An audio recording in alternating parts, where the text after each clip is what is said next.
MUI itu hanya sekedar ormas kok, bukan lembaga negara. Kelaminnya kan nggak jelas. Dan kalau Anda masuk MUI, Anda akan jadi ulama. NU bukan bawahan Majelis Ulama, bukan. Majelis Ulama hanya forum silaturahim, bukan. Majelis Ulama ini orang yang sering lupa, ini diciptakan oleh Pak Harto. Pak Harto itu pinter karuan untuk menguasai kita semua, itu pinter karuan. Pol pinter.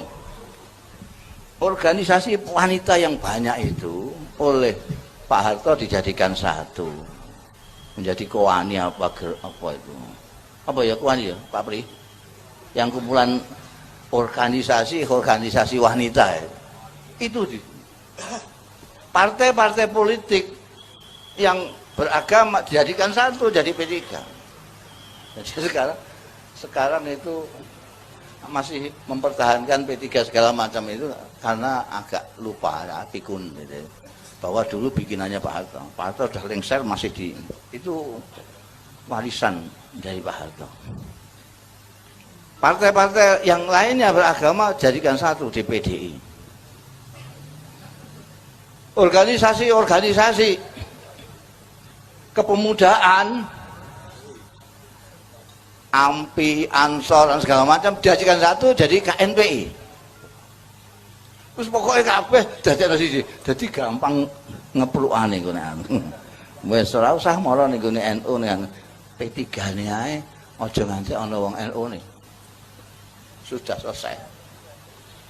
KNPI iki aja nanti dadi ketuane kok Ansor wis. MUI ya ngono, MUI itu kelompok dari PGI itu apa jenenge Nasali gitu. PGI ada sendiri, apa jenenge? Ada sendiri itu yang agama Kawi, agama Nasrani itu ada sendiri di kelompoknya dadi siji, sing Islam itu dadi NU Muhammadiyah persis sak wite dadekno siji ning gone MUI. Pekerjaannya golekno Pak Harto dalil. Iki dalile piye kalah ta ora ngono. Kalau dulu Bung Karno itu tanyanya sama Menteri Agama, Pak Harto tanyanya sama MUI. Meskipun nanti outputnya sama. Jadi ada dalil itu yang lucu. Jadi metal apa? Berubah apa jadi metamorfosa. Iya, berubah.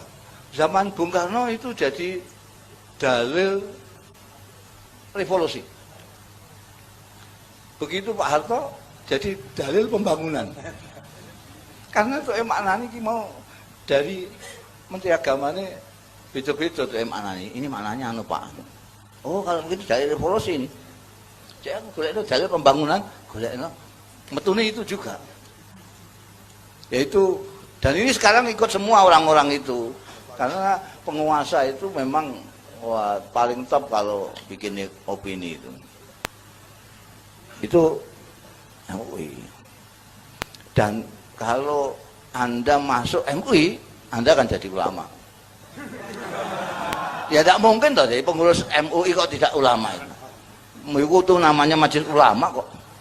Kalau tidak masuk majelis ulama bisa tidak. Tapi kalau sudah jadi pengurus meskipun tukang ketik, ya tetap ulama. Pengurus majelis ulama.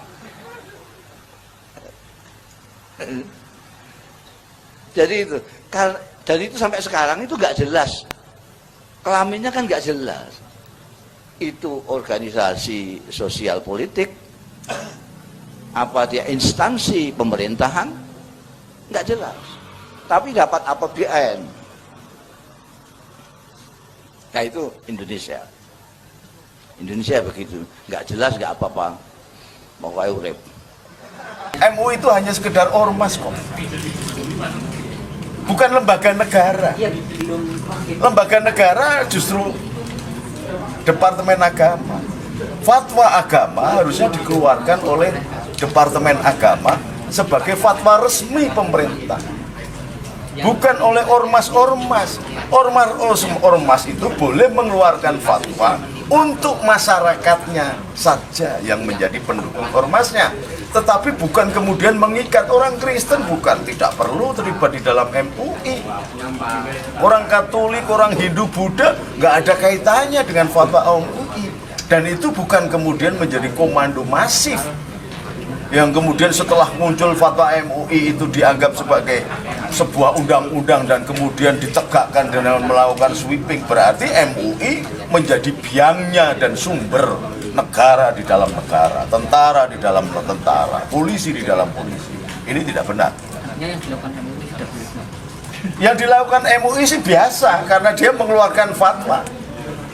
Yang jadi persoalan ada ormas ikutannya yang kemudian mengaplikasikan fatwa itu, memaksa melakukan coercion, pemaksaan kepada umat lain yang sesungguhnya tidak dalam kawasan MUI. Ini yang tidak benar.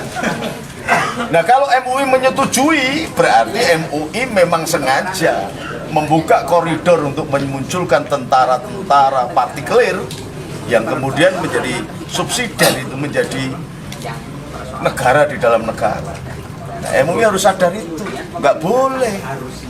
Jadi subordinat begitu nggak boleh. Maka harus wartawan harus tanya itu. MUI itu mengeluarkan gitu kemudian membiarkan ada pembela fatwa MUI itu ada hubungannya nggak dengan MUI? Kalau ada berarti MUI harus dicurigai bahwa dia akan melakukan makar dan menganggap pemerintahan ini tidak lumpuh, tidak mampu menata dengan hukum yang benar, sehingga diperlukan fatwa-fatwa MUI untuk menegakkan kehidupan berbangsa. Nah, kalau ini terjadi berarti dia tidak loyal dengan pemerintah Indonesia. Kalau tidak loyal itu sudah bisa dikenakan hukum bugot, memberontak, atau sekurang-kurangnya mendidik bangsa yang lain karena MUI memiliki kekuatan fatwa, dianggap sebagai pembenaran fatwanya para ulama, maka diikuti oleh orang-orang yang lain yang tidak mudeng agama, maka melahirkan satu gerakan yang anarkis yang membahayakan, dan MUI harus menyadari itu. Gus, apakah relevan kalau seandainya kemudian MUI dibubarkan saja? Saya tidak pada posisi MUI mau dibubarkan apa enggak. Persoalannya sampean berani apa enggak membubarkan gitu. Bukan dari saya. Kalau sampean berani, ayo. Kalau sampean cuma mancing-mancing saya tahu, saya ngurusi santri di wis bingung bangun masjid ada tidak.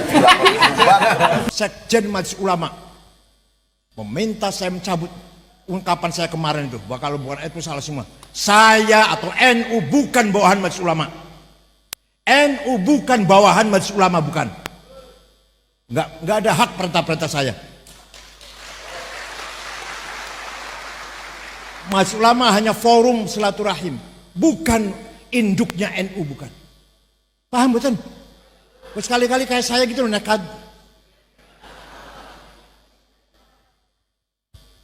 Ketua PBNU harus nekat, gak boleh takut kepada siapapun. Saya tidak pernah takut, kecuali sama istri saya. Itu pun kadang-kadang, enggak terus-terusan enggak.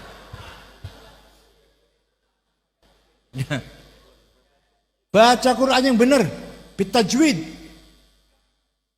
Harus dengan tahu tajwid baca Qurannya, yatlu alim ayati. Ya, harus paham idhar, idgham, iqlab, ikhfa, qalqalah, mad lazim, mad jaiz.